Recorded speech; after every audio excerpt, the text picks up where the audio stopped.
안녕하세요. 사랑하는 나그네 교회 교우 여러분, 그리고 하나님의 말씀을 기쁨으로 감사함으로 같이 읽어가는 그리스도 안의 형제 자매된 교우 여러분, 오늘 우리가 읽을 주의 말씀은 민수기 5장입니다. 이스라엘 진영을 정결하게 하기 위해서 하나님께서 몇 가지 명령을 주십니다. 그 중에 하나가 이제 부정한 자를 진영 밖으로 내보내라 라는 말씀이 있고요. 그 다음에 손해를 발생시키는 죄를 범했을 때 서로 그 다툼으로 인하여 화목이 깨지고 전율이 뭉쳐지는 하나가 되는 일에 방해되는 일들을 하나님께서 엄히 금하시면서 그와 관련된 배상의 기본 원칙을 말씀해 주십니다. 그 제사장에 돌아갈 기본 분깃이 무엇인가를 또 밝히 말씀해 주고요. 그리고 또 공동체가 서로 갈등과 다툼으로 있게 될 측면에서의 관련된 또 죄인데, 남편이 이제 아내가 의심스러울 때, 그럴 때 해야 할 수 있는 조치, 그런 일들이 이제 공동체 안에 만연케 되어지면 이제 이스라엘 공동체가 하나님 앞에서 거룩성을 유지할 수가 없고, 또 그리하여 가나안 땅을 진군해 나가는 실제 거룩한 행군을 감당할 수 없게 되어지죠. 하나님께서는 이스라엘 공동체를 거룩한 주의 백성의 무리로 불러내시면서 이와 같이 공동체의 화평과 주 앞에서 정결함을 갖고 살아갈 여러 가지 필요와 목적을 확인시켜 주면서 관계된 조치를 알려주고 계십니다. 내용을 한번 읽어보죠. 1절부터 보겠습니다. 여호와께서 모세에게 말씀하여 이르시되 2절 이스라엘 자손에게 명령하여 모든 나병 환자와 유출증이 있는 자와 죽음으로 부정하게 된 자를 다 진영 밖으로 내보내되, 이스라엘 진영을 정결케 해야 될 내용 가운데 먼저 나병 환자, 유출증 있는 자, 또 죽음을 부정하게 된 자 세 가지 경우를 들어서 진영 바깥으로 격리 조치해라 이렇게 말씀해 주고 있습니다. 여기서 나병이라 번역된 것은 나병뿐만 아니라 각종 전염성이 강하고 악성적인 이제 피부 질환을 뜻한다고 봐야겠죠.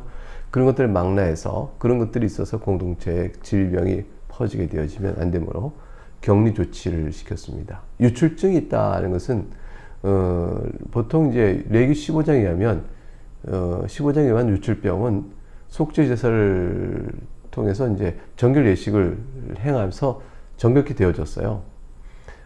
그런데 진영 밖에 격리를 부지 않아도 되었었죠. 근데 여기서 말한 이제 유출병이 있는 경우, 유출증이 있는 경우 진영 밖으로 격리하라는 것은 몸에 악성 성병 같은 것이 있어서 몸에서 계속 유출물이 흐르는 병을 의미하죠. 그래서 이런 것들은 전염성이 강하기 때문에 일단은 또 격리시켰습니다. 죽음으로 부정하게 된 자도 죽음 시신으로 해서 병균의 오염 등을 또 방조해서 격리하였습니다. 이 모든 것들을 하나님께서 부정하다 말씀하시므로 격리하도록 하셨으나 이런 일들이 나중에 회복될 수 없는가? 그건 이제 레위기 14장을 보면 됩니다. 레위기 14장에서 보게 되어지면 부정한 자들이 다시 회복되는 절차가 있었습니다. 왜냐하면 격리되었는데 깨끗하게 되어져요. 그러면 다시 정결 예식을 거쳐서 회복될 수가 있었습니다. 3절과 4절 읽어보겠습니다. 남녀를 막론하고 다 진영 밖으로 내어 보내어 그들이 진영을 더럽게 하지 말라. 내가 그 진영 가운데 거하니라 하시매 이스라엘 자손이 그같이 행하여 그들을 진영 밖으로 내보냈으니 곧 여호와께서 모세에게 이르신 대로 이스라엘 자손이 행하였더라. 그렇게 해서 하나님께서 명하신 진영의 부정한 것들을 잊지 않도록 해서 보호하시고 정결케 하셨습니다. 이렇게 되어서 이것은 이제 하나님 영적 측면에서 교훈은 뚜렷하죠. 하나님께서 거룩하시니 부정하다 한 것들을 그 공동체에서 제거하여 거룩성을 유지하라는 뜻이 되니까 죄의 요소를 제거하는 것과 같은 의미가 되어집니다. 우리 같이 이제 연약하고 부족하여 흠이 많고 온전하지 못한 자의 모든 정결은 어떻게 될 것인가? 그리스도 안에서 그리스도의 연합됨으로 정결하다라고 인정받는 큰 은혜가 우리에게 주어진 것이죠. 이스라엘 백성들은 이제 이렇게 진영 바깥에 있다가 회복되어 돌아올 때, 회개하고 돌아오게 되면 정결 예식 곧 하나님께 제사를 드림으로 인해서 회복되어지는 은혜가 그들은 주어졌습니다. 그러나 우리가 누리는 영적인 그리스도 안에 주어진 속죄와 그걸로 인해서의 정결에 비하면 이스라엘의 정결은 그 오실 메시아를 바라보는 그림자의 상황이었고, 그만큼 은혜의 요소가 실현되고 나타남에 있어서 절차적인 복잡성이 있었다. 이렇게 봐야겠죠. 5절과 이제 8절을 보게 되면 손해배상에 대한 규례가 나옵니다. 여호와께서 모세에게 말씀하여 이르시되 이스라엘 자손에게 이르라 남자나 여자나 사람들이 범하는 죄를 범하여 여호와께 거역함으로 죄를 지으면 그 지은 죄를 자복하고 그 죄값을 온전히 갚되 5분의 1을 더하여 그가 죄를 지었던 그 사람에게 돌려줄 것이요 만일 죄값을 받을 만한 친척이 없으면 그 죄값을 여호와께 드려 제사장에 돌릴 것이니 이는 그를 위하여 속죄할 속죄의 순양과 함께 돌릴 것이니라. 여기서 이제 2절에 남자나 여자나 사람들이 범하는 죄를 범하여 이렇게 말한 것은 이 죄는 7절에 죄값을 갚되 5분의 1을 더하여 이렇게 나오는 것에 비추어서 이건 이웃과 재산상의 문제로 발생하는 죄를 의미합니다. 경제적인 죄겠죠. 사람에게 지은 죄도 그 다음에 여호와께 거역함으로 죄를 지으면 이런 말을 덧붙이므로 2절에 하나님께서 죄로 엄히 물으신다는 걸 뜻해요. 그래서 레위기 6장 2절과 3절, 레위기 6장 2절과 3절에 보게 되면 이런 죄들이 있잖아요. 누구든지 여호와께 신실하지 못하여 범죄하되, 즉 이제 그 다음 나온 내용은 이웃이 맡긴 물건이나 저당물을 속이거나 도둑질하거나 착취하고도 사실 부인하거나 이런 것들이 다 여호와께 신실하지 못한 여호와께 범죄하는 것을 칩니다. 또 남의 잃은 물건을 줍고도 사실 부인하여 거짓 맹세하는 등 사람이 이 모든 일 중에 하나라도 행하여 범죄하면 이런 범죄를 하게 될 경우가 지금 말하고 있는 거라고 볼 수 있습니다. 그럼 어떻게 되죠? 배상을 해야 됩니다. 원래 그것에 해당되는 값을 줘야 되고 거기에 5분의 1을 더하여 배상하게 되었습니다. 근데 흥미로운 것은 8절에 보면 만일 죄값을 받을 만한 친척이 없으면 그랬어요. 내가 이제 경제적 손실을 끼친 상대가 피살당했거나 어떤 질병으로 죽었거나 사고로 죽었거나 어떤 세상이 있지 않아요. 그러면 나는 내가 배상할 사람이 죽었으니 더 이상 배상하지 않는다 이렇게 생각을 하게 될까요? 8절에 보면 죄값을 받을 만한 친척이 없으면 그 죄값을 여호와께 드려 제사장에게 돌릴 것이니 그를 위하여 속죄 순양과 함께 돌릴 것이냐 그랬어요. 이중적이에요. 만일 그 사람이 없다면 가까운 친척을 찾아서 배상을 해야 됩니다. 반드시 배상이 이루어진 것이죠. 근데 그 친척마저 없다. 그럼 괜찮은가? 아닙니다. 하나님께 제사를 드리고 제사장에게 돌려야 합니다. 그때는 5분의 1이라는 속죄 순양도 함께 드려야 되는 것이죠. 그러므로 다른 이에게 물질적, 경제적 손해를 끼쳤으면 반드시 배상의 책임을 물으셨습니다. 이것은 이스라엘 공동체 안에서의 다툼과 시비를 그치게 하여 화목의 질서를 이루는 중요한 말씀이었어요. 많은 사람이 섞여 살면서 이런 일들이 얼마나 허다할 수 있겠습니까? 이와 같은 일들을 하나님께 대한 죄라라고 부르심으로 하나님께서 거룩성을 유지함에 있어서 신실함을 또 이렇게 상호적 신뢰와 신실함을 강조하셨다 이렇게 볼 수가 있습니다. 9절부터 10절에 보면 이스라엘 자손이 거제로 제사장이 가져오는 모든 성물은 그의 것이 될 것이라 각 사람이 구별한 물건은 그의 것이 되나니 누구든지 제사장에게 주는 것은 그의 것이 되느니라. 이 거제로 제사장에게 드리는 모든 성물 그랬습니다. 이 거제로 드리고 그것이 이제 제사장의 것이 되어지는 제사는 이제 화목제면서 이제 감사의 마음으로 자원해 드리는 제사의 제물이 그렇죠. 근데 레위기 7장 13절과 14절에 가게 되면 또 유교병을 화목제 감사 제물과 함께 그 예물로 드리되 14절 그 전체 예물 중에서 하나씩 여호와께 거제로 드리고 그것을 화목제 피를 뿌린 제사장들에게 돌릴지라 그랬어요. 바로 요 내용과 같은 내용을 지적하고 있는 겁니다. 레위기 7장 31절과 33절에 보면 또 너희는 그 화목제물의 오른쪽 뒷다리를 제사장에 주어 거제를 삼을지니 올렸다가 다시 받는 거죠. 거제랑은 올렸다가 드려진 다음 다시 받는 거예요. 그렇게 삼을지니 아론의 자손 중 화목제물의 피와 기름을 드리는 자는 그 오른쪽 뒷다리를 자기 소득으로 삼을 것이라 이렇게 했습니다. 제사장의 분깃을 확인해 주셨어요. 이것 또한 다툼과 시비가 없도록 하시는 하나님의 뜻입니다. 그리고 거룩한 하나님이 세우신 질서에 따라서 그것이 지켜질 때 거룩하다 하고 인정받을 수 있는 것이죠.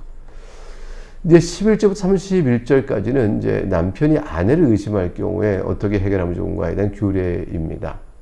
그 많은 이제 공동체가 먼저 살고 있는 그 가운데서 이제 남녀의 관계요 또 혼인한 가정 안에서 남편이 아내가 이제 의심되는 경우가 있을 경우 이 또한 그 질투와 또 그로 인한 감정이 폭발하게 되어지면 이제 하나님께서 보실 때 공동체 질서의 하나 화목을 깨게 되고요. 더군다나 그 같은 것은 7계명에 나온 것처럼 간음하지 말라는 말씀 속에서 그러한 관계를 하나님의 영적 질서하에 하나님께 배반하는 행위, 하나님께 신실치 않은 행위, 하나님 영적 간음과 같은 행위로 연결해 주는 의미가 있었던 것이죠. 그래서 하나님께서는 아내를 남편이 의심할 경우에 어떻게 해결하면 좋은가라는 조치를 여기서 주고 계십니다. 이것도 이제 공동체 전체를 정결케 하는 의미가 있는 것이라 볼 수 있습니다. 먼저 내용을 11절부터 보죠. 여호와께서 모세에게 말씀하여 이르시되 이스라엘 자손에게 말하여 그들에게 이르라. 만일 어떤 사람의 아내가 탈선하여 남편에게 신의를 저버렸고 한 남자가 그 여자와 동침하였으나 그의 남편의 눈에 숨겨 드러나지 아니하였고 그 여자의 더러워진 일에 증인도 없고 그가 잡히지 아니하였어도, 이 말이에요. 여기서 이제 잡히지 아니하였다는 것은 도망갔는데 잡히지 않았다는 뜻이 아니고요. 그 여자의 더러워진 일에 증인도 없고 또 간음하는 현장에서 또 다른 자의 간통의 현장에서 자기 아내가 간통하는 현장에서 그를 바로 붙들지 못했어도 라는 뜻이에요. 14절 그런 경우 그 남편이 의심이 생겨요. 그러지는 않았어요. 물증은 없는 거죠. 근데 그 아내를 의심하였는데 그의 아내가 더럽혀졌거나 또는 그 남편의 의심이 생겨 그 아내를 의심하였으나 그 아내가 더럽히지 아니했든지 남편이 이제 질투의 마음이 완전히 사로잡혀서 이걸 의심이 강하게 든 거죠. 그래서 그럴 경우에 실제로 아내가 더럽혀졌거나 즉 간음을 했거나 또 실제로 하지 아니었든지 남편은 그 상태로 바로 제사장에게 아내를 데리고 갈 수가 있었다. 이게 15절입니다. 그의 아내를 데리고 제사장에게로 가서 그를 위하여 보리가루 10분의 1 에바를 헌물로 드리되 이제 아내를 데려와서 그 아내와 관계하여 이 사실을 제사장에 말하고 제사장이 하나님께 제사 드리고 또 판결해 주길 부탁드리는 거 아니에요? 그래서 이제 보리가루 10분의 1 에바를 헌물로 가져갑니다. 보리가루 10분의 1 에바라는 것은 2.3리터쯤 되는 거예요. 이게 많지가 않아요. 그 보리가루는 것은 값이 싼 곡물이었어요. 그러니까 큰 비용이 안 듭니다. 근데 그것에 기름도 붓지 말고 유황 두지 말라. 이건 즐거움과 감사와 기쁨에 드린 제물이 아니기 때문에 기름이나 유황을 두지 말고 그렇게 오라고 했습니다. 이는 의심의 소재요. 그러니까 지금 이 관계 의심의 소재요. 죄악을 기억하게 하는 기억의 소재라. 그리고 이것을 가지고 갑니다. 제사장이 이제 어떻게 하냐면 16절. 제사장은 그 여인을 가까이 오게 하여 여호와 앞에 딱 세웁니다. 즉 하나님 앞에 재판을 받는 것이라는 사실을 확인하는 것이고요. 17절 톡에 거룩한 물을 담고, 그럼 이 물은 이제 거룩한 거죠. 근데 이 거룩한 물에 성막 바닥에 티끌을 취하여 물에 넣는다. 이게 티끌은 이제 더러운 것이거든요. 그러니까 이걸 거룩한 물에 담는다는 것은 굉장히 의미가 큰 것이었죠. 즉 하나님 앞에서 티끌은 죽음과 저주를 상징해요. 그래서 사람이 흙으로 돌아가면 죽잖아요. 그러니까 이 티끌은 저주와 죽음을 상징하는데 저주와 죽음을 상징하는 것을 거룩한 물에 담가서 하나님 앞에서 지금 맹세하여 거짓되면 지금 죽음을 당할 것이라 라는 이제 맹세를 하게 하는 그런 의미를 갖게 됩니다. 그 행위를 한 다음 18절 여인을 여호와 앞에 세우고 그의 머리를 풀게 하고 기억나게 하는 소재물 곧 의심의 소재물을 그의 두 손에 두고 제사장은 저주가 되게 할 쓴물을 자기 손에 들고 이렇게 돼 있어요. 머리를 왜 풀게 했을까요? 이게 다른 남자와 간음을 했다는 의심을 받는 이 상황이 여인에겐 참 비참하고 참담한 상황인 것이죠. 그래서 이제 자신이 실제로 죄를 범했으면 죄를 범했다는 사람은 머리를 풀어버려야 되는 것이니까 마땅한 것이고, 그렇지 않다 할지라도 이러한 상황으로 의심받는 상황이 비참하고 참담함으로 머리를 풀고 회복을 할 것이냐, 그대로 푼 상태가 될 것이냐, 이걸 이제 판결에 의해서 나누게 될 것입니다. 이럴 때 이제 이렇게 제사에 판결할 때 누가 참가를 하느냐, 온 백성이 공개적으로 하기보다는 집안식과 가까운 친족들로 먼저 구성이 돼서 참관하게 합니다. 이제 그렇게 해서 이제 그렇게 되었을 것이라고 봐요. 그래서 왜냐하면 이것은 이제 주석서에 보게 되면 그렇게 되었을 것으로 본다. 이렇게 얘기되기 때문에 그렇게 말씀을 드립니다. 그래서 이제 19절에 여인에게 이제 맹세하게 하여 그에게 이르기를 네가 네 남편을 두고 탈선하여 다른 남자와 동침하여 더럽힌 일이 없으면 저주가 되게 하는 이 쓴물의 해독을 면하리라. 맹세를 먼저 하게 하죠. 이제 이 맹세를 하겠다는 말이 단순히 사실을 말하겠습니다 라는 것을 넘어서서 자신이 과연 불륜의 죄가 있느냐 없느냐를 고백하라는 것이죠. 그래서 고백하면 처형은 면해줍니다. 처형하지 않고 생명을 살려줘요. 그 대신 이제 쫓겨납니다. 아무런 보상 없이 쫓겨나게 되고, 근데 고백하지 아니하면 절차에 따라 판결을 하게 될 것이고요. 이 의심의 법에 따라 판결하여 그 결과 가늠한 사실이 드러나게 되어지면 죽임을 당합니다. 근데 이제 그렇지 않게 되면 이제 자기 정상적인 부부의 관계로 지위를 얻고 회복을 누리게 되는 것이죠. 그래서 이제 맹세하게 합니다. 먼저 고백하라라고 이제 말을 하게 되는 것이죠. 고백을 하지 않을 경우, 그럼 이제 절차에 따라 의심의 법이 이제 집행이 되어지는데, 그것은 내용은 19절 말한 대로 네가 네 남편을 두고 탈선하여 다른 자와 동침하여 더럽힘이 없으면 이 쓴물의 해독을 면하리라. 이 해독이란 말은 여기서 독을 해소한다는 뜻이 아니고요. 독을 해소하는 것을 명쾌하다는 것은 독을 먹는 게 되잖아요. 그게 아니고 여기서의 해독이라는 뜻은 그 반대 뜻이에요. 단어가 똑같은데 한자어가 달라요. 그래서 의미가 달라지는데요. 독으로 인해서 작용되어진 독으로 미치는 해를 가리켜서 해독 그럽니다. 그러니까 독으로 인하여 미치는 해를 네가 면하게 될 것이라. 괜찮을 것이라는 뜻이죠. 20절에 가게 되면 그러나 네가 네 남편을 두고 탈선하여 몸을 더럽혀서 네 남편이 아닌 사람과 동침하였으면 21절 제사장이 그 여인에게 저주의 맹세를 하게 하고 그 여인에게 말할지니라 여호와께서 네 넓적다리가 마르고 네 배가 부어서 네가 네 백성 중에 저주거리 맹세거리가 되게 하실지라 이 저주가 되게 하는 이 물이 네 창자에 들어가서 네 배를 붓게 하고 네 넓적다리를 마르게 하리라 할 것이요 여인은 아멘 아멘 할지니라. 내 넓적다리가 마르고 내 배가 분다는 것이 또 어떤 상태일까?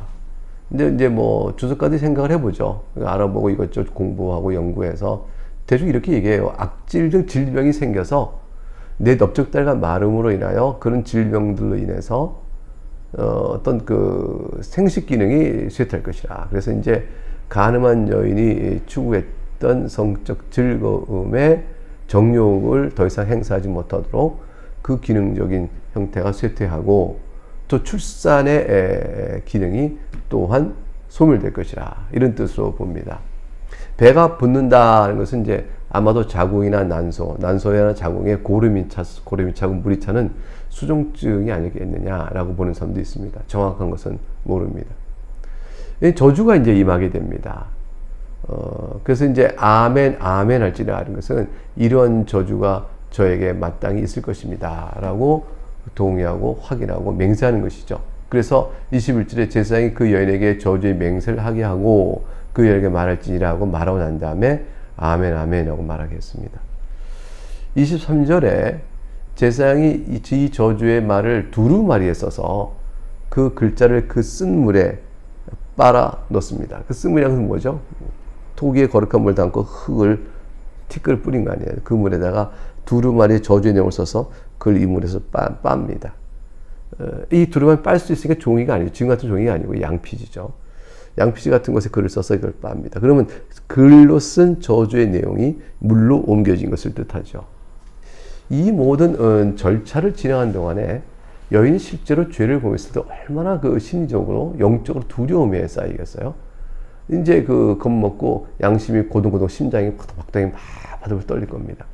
그 모든 상황에서 죄에 있는 자는 그 허물이 드러날 것이고 죄 없는 자는 허물이 아닌 것이 평온한 가운데 그 드러나겠죠.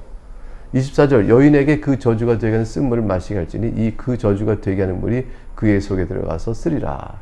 그의 속에 들어가서 쓰리라는 것이니까 물 맛이 쓴다는 것이 아니고요. 속에 들어가서 고통을 줄 것이다. 고통을 줄 것이라는 얘기는 아까 말한 것처럼 넓적다리가 마르고 배가 막 붓는 그런 고통이 실제 있게 될 것이라는 것이고요. 그리고 이제 심리적인 두려움 때문에 막 벌벌벌 떨게 되는 일이 있게 될 것입니다. 25절에 가면 제사장이 먼저 그 여인의 손에서 의심의 소재물을 취하여 그 소재물을 여호와 앞에 흔들고 제단으로 가서 제사장은 그 소재물 중에 한 움큼을 취하여 그 여자에게 기억나게 하는 소재물로 제단 위에 불사르고 그 후에 여인에게 그 물을 마시게 할지니라. 그러니까 하나님께 먼저 드려서 하나님의 판결을 구하는 제사를 드린 다음 여인에게 그 쓴 물, 양피제 저주의 글을 양피에 쓴 저주의 글을 씻어서 그 난 그 물을 마시게 한 겁니다. 그러니까 하나님께 제사를 드려 난 후에 어미로운 하나님 앞에서 자신이 그 저주를 맹세하고 그 물을 받아 먹는다는 것은 보통 뭐 강심장이요 또 마음이 패역하고 완악하여 굳은 자가 아니라면 어렵겠죠. 예, 그래서 이제 그렇게 해요. 진행을 합니다. 그럼 이제 어떤 일이 벌어질까요? 27절 보면 그 물을 마시게 한 후에 만일 여인이 몸을 더럽혀 그 남편에게 범죄했으면 그 저주가 되게 하는 물이 그의 속에 들어가서 쓰게 되어 그의 배가 부으며 그의 넙수대가 마르리니 그 여인이 그 백성의 저주거리가 될 것이니 그러나 여인이 더럽힘이 없고 정결하면 해를 받지 않고 임신하리라. 그래서 이제 그 미미 제사장이 저주의 맹세를 하게 한 그 일이 이루어질 것이라고 말씀하고 있고요. 28절에 더럽힘이 없으면 정결하면 해를 받지 않고 임신하리라. 임신하는 말은 남편에게 다시 돌아가서 관계 이제 부부의 지위가 아내의 지위가 회복되어지고 그럼 하나님께서 태를 열어주셔서 자녀를 생산하는 복을 주시게 되고 큰 기쁨을 얻게 될 것이라 하는 뜻이에요. 그래서 임신이라는 것은 이 물을 마셨는데 이 물의 어떤 작용 때문에 죄가 정결하면 그 물의 작용이 임신케 한다는 뜻이 아니고 돌아가 회복되어지고 그 회복된 지위 안에서 임신하게 돼서 자녀 출산하는 복을 하나님이 베푸실 것이라는 뜻이 되어집니다. 이제 마지막으로 이제 31절까지 세 절이 있는데 이거는 의심의 법을 적용할 것을 다시 한번 어떤 교회에 적용할 것인지 다시 한번 언급해 주고 있습니다. 이는 의심의 법이니 아내가 그의 남편을 두고 탈선하여 더럽힌 때나 또는 그 남편이 의심이 생겨서 자기 아내를 의심할 때 여인을 여호와 앞에 두고 제사장이 이 법대로 행할 것이라.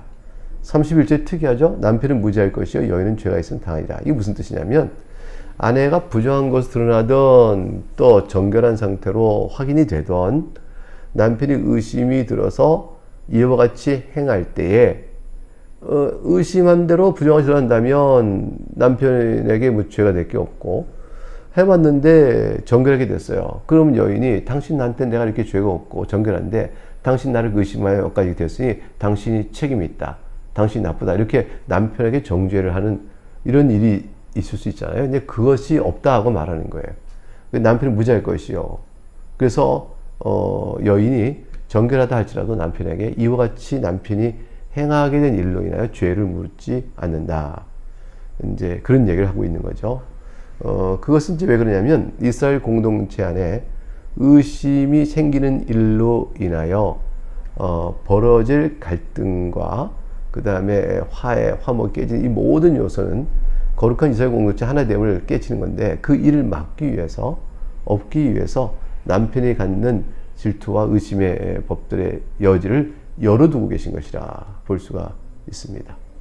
그래서 주님께서는 지금 오늘 우리가 5장 본대로 거룩한 공동체로 삼으시고 그걸 유지하기 위해 하나님께 인간의 연약성을 다 보시고 실제적인 생활 속에서 있을 수 있는 여러 가지 경우들을 들어서 하나님께서 이렇게 말씀의 규례로 미리 가르쳐 이런 일로 인하여 이스라엘 공동체에 해가 있지 않도록 보호하시는 손길을 베푸셨습니다. 이건 하나님께서 공동체를 자기 백성을 보호하시는 말씀이라 볼 것입니다.